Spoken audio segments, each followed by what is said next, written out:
আমার এই মাসে 100 টাকা কই? ভাই টাকা চাওয়া লাগবো না, লিয়া মনে।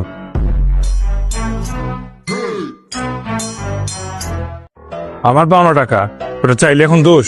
না ভাই দোষ না, গরিব মানুষ তো, এলে কইলাম। আমি তো আপনার থেকে বড় গরিব।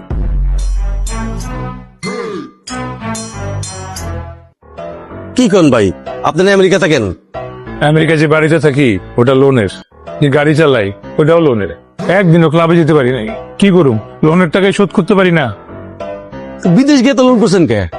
কি করুম ভাই, আল্লাহ গরিব বানাইছে।